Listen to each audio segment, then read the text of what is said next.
ಕೊನೆಗೂ ದೂರುದಾರರ ಪರ ನಿಂತ ನ್ಯಾಯಾಲಯ.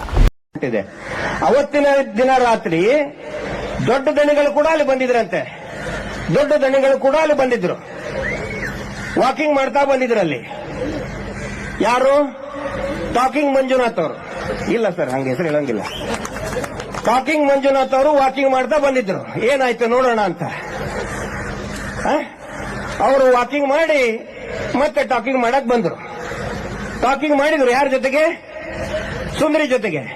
ಇಲ್ಲ, ನೀನು ಕಂಪ್ಲೇಂಟ್ ಕೊಡಬೇಡ, ಆ ಧರ್ಮ ದೇವತೆಗಳಿದ್ದಾರೆ, ಧರ್ಮ ದೇವತೆಗಳ ನೋಡ್ಕೋತಾರೆ, ನೀವು ಆ ಜಾಗ ಬಿಟ್ಟು ಹೋಗಿ ಅಂತ. ಅವಾಗ ನಾರಾಯಣ ಇನ್ನೊಂದು ಮಾತು ಹೇಳ್ತಾನೆ, ದಣಿ, ನಮ್ಮ ಅಪ್ಪಯ್ಯ ಮಂಜುನಾಥ ನಿಮ್ಮನ್ನ ಆನೆ ಕಿವಿಗೆ ಜೋತು ಬೀಳಿಸಿದ್ದಾನೆ. ನನ್ನ ಹೆಗಲ ಮೇಲೆ ನಾನು ನಿಮ್ಮಷ್ಟೇ ಇದ್ದೆ. ನನ್ನ ಹೆಗಲ ಮೇಲೆ ಕಾಲಿಟ್ಟು ನೀವು ಕಿವಿಗೆ ಜೋತ್ ಬೀಳ್ತಾ ಇದ್ರಿ. ನಮ್ಮ ಅಪ್ಪಯ್ಯ ನಿಮ್ಮನ್ನ ಆನೆ ಕಿವಿಗೆ ಜೋತ್ ಬೀಳಿಸಿ ಆಟ ಆಡಿಸ್ತಾ ಇದ್ದ. ಆನೆ ಕಿವಿಗೆ ಜೋತ್ ಬೀಳಿಸಿ ನಿಮಗೆ ಉಯ್ಯಾಲೆ ಆಡಿಸ್ತಾ ಇದ್ದ. ಅದಕ್ಕಾದ್ರೂ ದಣಿ ನಮ್ ಜಾಗ ಕಿತ್ಕೊಳಕ್ ಹೋಗಬೇಡಿ ಅಂತ ಕೈ ಮುಗಿದು ಕೇಳ್ಕೊತಾನೆ ನಾರಾಯಣ ಸಾಫಲ್ಯ ಮಾವುತ. ದಣಿಗಳು ಜಪ್ಪಯ್ಯ ಅನ್ನಲ್ಲ. ಅವನಂಗ ಕೇಳಿ ಒಂದು ವಾರಕ್ಕನೆ ಬರ್ಬರವಾಗಿ ಕೊಲೆ ಮಾಡಿ ಬಿಸಾಕ್ತಾರೆ.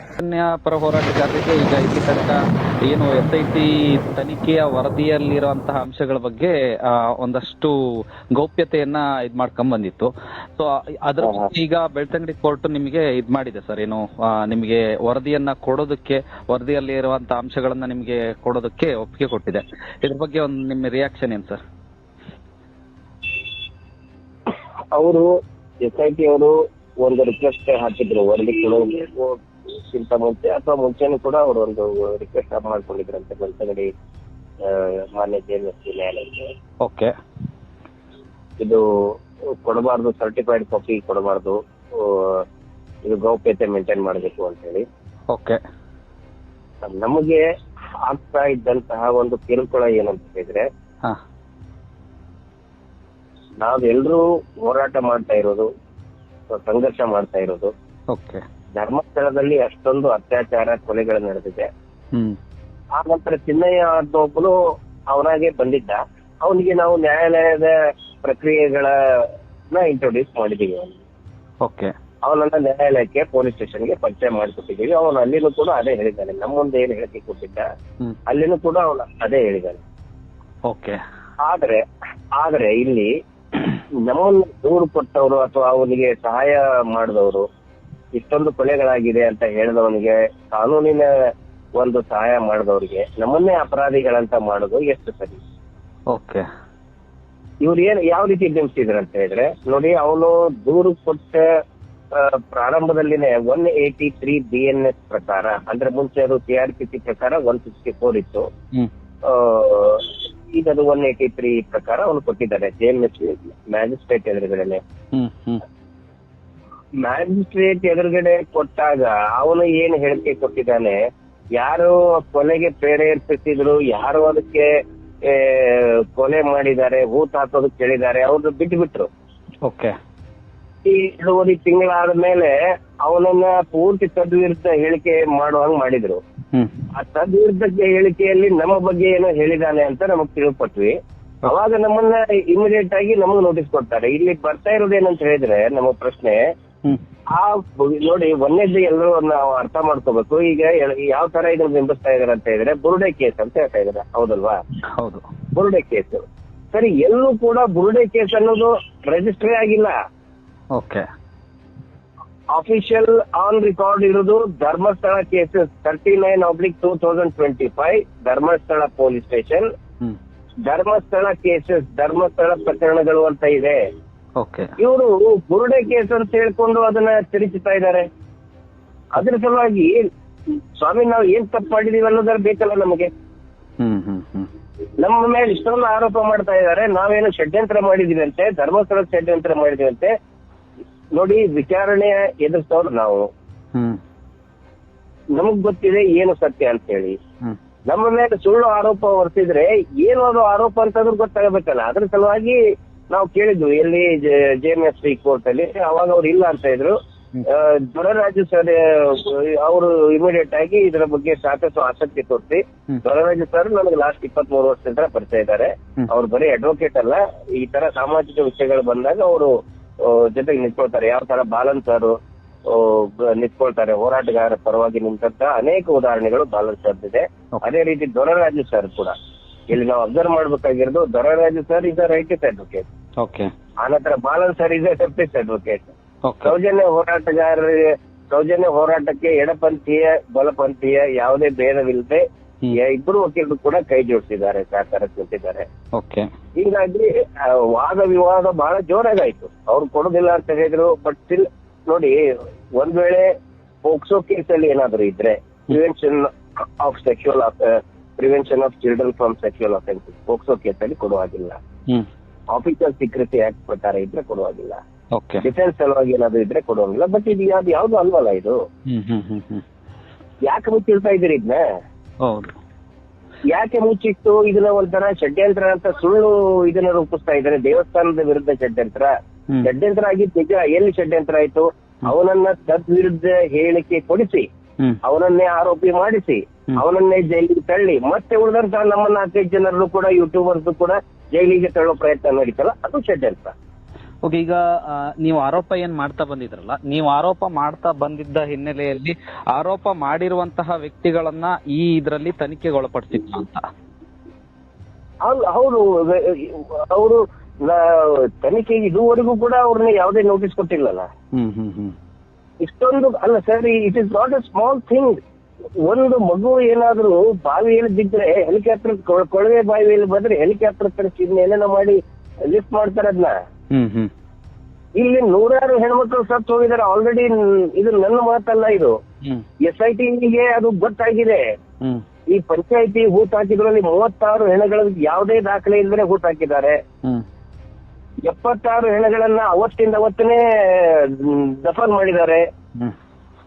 ಎಲ್ಲವೂ ಸಂಶಯಾಸ್ಪದ ಸಾವುಗಳೇ. ಮತ್ತೆ ಇಲ್ಲಿವರೆಗೆ ಇನ್ನೊಂದು ನಮ್ಗೆ ಶಾಕಿಂಗ್ ಏನಂತ ಹೇಳಿದ್ರೆ ಬರೀ 2 ಸಿಕ್ಕು, ಬಟ್ ಈಗ 3 ಸಿಕ್ಕಿದೆ.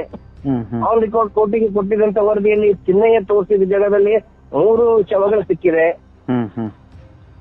ಅಂದ್ರೆ ಚಿನ್ನಯ್ಯ ಹೇಳಿದ್ ನಿಜ ಆಯ್ತು. ಆ ನಂತರ ನೋಡಿ, 1ನೇ ಸ್ಟೇಟ್ಮೆಂಟ್ 2ನೇ ಸ್ಟೇಟ್ಮೆಂಟ್, 1ನೇ 183 ಈ ಬಿಫೋರ್ ಮ್ಯಾಜಿಸ್ಟ್ರೇಟ್, 2ನೇ 183 ಬಿಫೋರ್ ಮ್ಯಾಜಿಸ್ಟ್ರೇಟ್. ಎರಡರಲ್ಲೂ ಕೂಡ ಬಹಳಷ್ಟು ಸಾಮ್ಯತೆ ಇದೆ ಅಂತ ಕೂಡ ಕೇಳಿ ಬರ್ತಾ ಇದ್ದೇವೆ.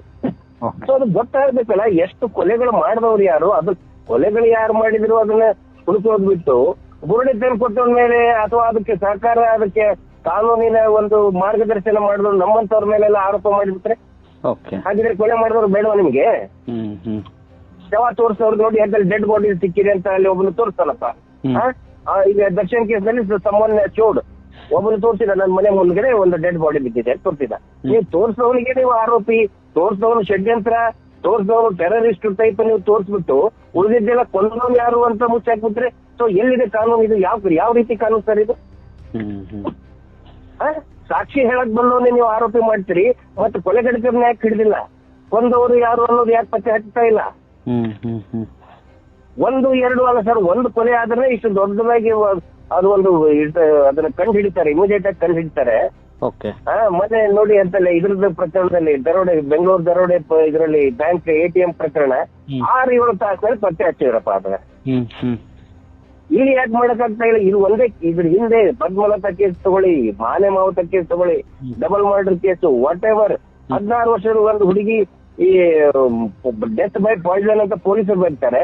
FSL ರಿಪೋರ್ಟ್ ನಲ್ಲಿ ಪಾಯ್ಸನ್ ಇಲ್ಲ, ಪೋಸ್ಟ್ ಮಾರ್ಟಮ್ ರಿಪೋರ್ಟ್ ನಲ್ಲಿ ದೇರ್ ಇಸ್ ನೋ ಪಾಯ್ಸನ್ ಅಂತ ಬರ್ತದೆ. 16 ವರ್ಷದ ಹುಡುಗಿ ಸರ್. ಅಂದ್ರೆ ನ್ಯಾಯ ಬೇಡ, ಅದಕ್ಕೆ ನ್ಯಾಯ ಬೇಕು ಅಂತ ನಾವು ಕೇಳಿದವ್ರು ನಮ್ಮನ್ನ ಇಷ್ಟು ಮಾಡಿದ್ರಲ್ಲ, ಅದ್ರ ಸಲುವಾಗಿ ವರದಿಯಲ್ಲಿ ಏನಿದೆ, ಯಾಕೆ ಅದನ್ನ ಉಪಯೋಗ ಇಟ್ಕೊಂಡಿದ್ದೀರಾ? ಯಾಕೆ ಏನ್ ಕಾರಣ ಅದಕ್ಕೆ? ಓಕೆ, ಈಗ ವರದಿ ನಿಮ್ಮ ಕೈ ಸಿಕ್ಕ ನಂತರ ಈಗ ಆಲ್ಮೋಸ್ಟ್ ಎಲ್ಲ ಮುಗಿದೇ ಹೋಯ್ತು ಅಂತ, ತನಿಖೆ ಎಲ್ಲ ಮುಗಿದೇ ಹೋಯ್ತು ಅನ್ನೋ ಹಂತದಲ್ಲಿ ಎಲ್ಲ ಇದ್ ಮಾಡ್ತಾ ಇದಾರೆ, ಬಿಂಬಿಸ್ತಾ ಇದಾರೆ. ವರದಿ ನಿಮ್ಮ ಕೈ ಸಿಕ್ಕ ನಂತರ ಆಗುವಂತಹ ಬೆಳವಣಿಗೆಗಳು ಇನ್ನೊಂದು ಮಗ್ಲಿಗೆ ಏನಾದ್ರು ಇದಾಗಬಹುದಾ ಈ ಪ್ರಕರಣ ಅಂತ? ಹೌದು ಸರ್, ಹೌದು, ಖಂಡಿತ. ವರದಿ ಇದನ್ನಂತರೂ SIT ತನಿಖೆ ಅಂತೂ ನಿಂತಿಲ್ಲ, ಐ ಆಮ್ ಶ್ಯೂರ್. SIT ನಿಂತಿಲ್ಲ. SIT ಇನ್ನು ಉಳಿಕಿದ್ದು ಅದೇನೋ ಈ ಸಂಶಯಾಸ್ಪದ ಸಾವು ಇದೆ, ಬಂಗ್ಲೆಗುಡ್ಡೆಯಲ್ಲಿ ಸಿಕ್ಕಂತ ಆಸ್ತಿ ಪಂಜರಗಳೇನಿದೆ ಅದರ ಸಾವಿನ ಹಿನ್ನೆಲೆ ಏನು ಅದನ್ನೆಲ್ಲ ಕಂಡುಹಿಡಿತಾ ಇದ್ದಾರೆ, ಅದು ಮಾಡ್ತಾ ಇದ್ದಾರೆ. ಓಕೆ. ಈ ವರದಿ ಸಿಕ್ಕ ನಂತರ ಇವ್ರು ಷಡ್ಯಂತ್ರ ದೊಡ್ಡದಾಗಿ ಹೇಳಿದ್ರಲ್ಲ, ಲ್ಯಾಬೊರೇಟರಿ ಯಂತ್ರ ತಗೊಂಡ್ ಬಂದ್ರು, ಚೆನ್ನೈ ಯಂತ್ರ ಬುರುಡೆ ತಗೊಂಡ್ ಬಂದ್ರು. ಅದು I am waiting for FSL report. FSL report ಬರಲಿ, ಇವ್ರ ಮುಖಕ್ಕೆ ಹಿಡಿತಾನೆ ಯಾರ್ಯಾರು ಹೇಳಿದ್ರಲ್ಲ, ಬುರುಡೆ ಲ್ಯಾಬೊರೇಟರಿ ಯಂತ್ರ ತಗೊಂಡ್ ಬಂದ್ರಿ, ಯಾವ್ದೋ ಸಮಾಧಿ ಯಂತ್ರ ತಗೊಂಡ್ ಬಂದ್ರಿ. ಆಮೇಲೆ ಸರ್ ನಾನು ಒಂದ್ ಇಲ್ಲಿ ಸ್ಪಷ್ಟಪಡಿಸ್ತಾ ಇದ್ದೀನಿ, ಈ ಬುರುಡೆ ತಗೊಂಡು ಬಂದು ಕೋರ್ಟಿಗೆ ಮತ್ತು ಪೊಲೀಸ್ ಸ್ಟೇಷನ್ ಕೊಟ್ಟಿದ್ದಲ್ಲಿ ಅದು ಅಪರಾಧನೇ ಅಲ್ಲ. I want to know how come it is an offence. ಯಾವ ರೀತಿ ಅಪರಾಧ ಆಗತ್ತೆ? ಒಂದು ವೇಳೆ ಊಟ ಹಾಕಿದ್ದಂತ ಸಮಾಧಿಯಿಂದ ಒಂದು ಶವ ಆಗ್ಲಿ ಅಥವಾ ಬುರುಡೆ ಎತ್ಕೊಂಡು ಬಂದ್ರೆ of course it is an offence, tahsildar ಗಮನಿಸ್ತಾರದೆ. ಆ ನಂತರ ಯಾವ್ದೋ ಊಟ ಹಾಕಿದ್ದನ್ನ ಎತ್ಕೊಂಡು ಬಂದ್ರು ಕೂಡ ಅಪರಾಧ ಆಗತ್ತೆ. ಇದು ಊಟ ಹಾಕಿದ್ದಲ್ವೇ ಅಲ್ಲಲ್ಲ, ಸರ್ಫೇಸ್ ಅಲ್ಲಿ ಮೇಲ್ಗಡೆ ಇದ್ದಂತ ಬುರುಡೆನ ತಗೊಂಡು ಬಂದು ಸೀದಾ ಪೊಲೀಸ್ ಸ್ಟೇಷನ್ಗೆ ಕೋರ್ಟ್ಗೆ ಕೊಟ್ಟಿದೆ. ಅದನ್ನ ಬಿಟ್ಟು ಬೇರೆ ದಾರಿ ಏನಿದೆ ಹೇಳಿ? ಅದನ್ನ ಇದರ ಮಾಟ ಮಾತ್ರ ಮಾಡಕ್ ತಗೊಂಡ್ ಹೋದ್ರ ಅಥವಾ ಬ್ಲಾಕ್ ಮೇಲ್ ಮಾಡಕ್ ತಗೊಂಡ್ ಹೋದ್ರ ಅದನ್ನ, ಅಥವಾ ಅದನ್ನ ಮುಚ್ಚಿ ಹಾಕಿದ್ರೆ ಅದು ಅಪರಾಧ ಆಗತ್ತೆ. ಒಂದು ಬುರುಡೆ, ಈಗ ನಾವು ರಸ್ತೆಯಲ್ಲಿ ಹೋಗ್ತಾ ಇರ್ತೇವೆ, ಎಲ್ಲ ಹೋಗ್ತಾ ಇರ್ತೇವೆ, ಒಂದು ಬುರುಡೆ ಸಿಕ್ತು, ಏನ್ ಮಾಡ್ಬೇಕು ಹೇಳಿ? ಡೈರೆಕ್ಟ್ಲಿ ನಾವು ಪೊಲೀಸರಿಗೆ ಮಾಹಿತಿ ಕೊಡ್ಬೇಕು, ನ್ಯಾಯಾಧೀಶರಿಗೆ ಗಮನಕ್ಕೆ ತರಬೇಕು. ಆ ಕೆಲಸನೇ ನಾವು ಮಾಡಿದ್ದು, ಚಿನ್ನಯ್ಯ ಮಾಡಿದ್ದು, ನಾವು ಎಲ್ಲ ಮಾಡಿದ್ದು. ಅದನ್ನ ಬಿಟ್ಟು ನಾವು ಹುಚ್ಚಿಟ್ಕೊಂಡ್ರೆ ಅದು ಅಪರಾಧ ಆಗತ್ತೆ. ಹುಚ್ಚಿಟ್ಕೊಂಡಿಲ್ಲಲ್ಲ. ಸೊ ಈ ವರದಿಯಲ್ಲಿ ನಾವು ಏನ್ ಅಪರಾಧ ಮಾಡಿದೀವಿ ಅಂತ ನಾನು ಕೇಳ್ತಾ ಇದ್ದೀನಿ. ಯಾಕೆ ನಮ್ಮನ್ನ ಇಷ್ಟೊಂದು ಸಮೀರನ್ನ ಟೆರರಿಸ್ಟ್, ನಾವು ಏನೋ ಸಂಚು ಎಲ್ಲಿದೆ? ಆಮೇಲೆ to be specific, foreign fund ಅಂದ್ರಲ್ಲ ಸರ್, ಇದ್ರಲ್ಲಿ ತೋರಿಸ್ಲಿ, ನಾನು ಕೂಡ ನೋಡ್ಬೇಕಲ್ಲ. ನನ್ನ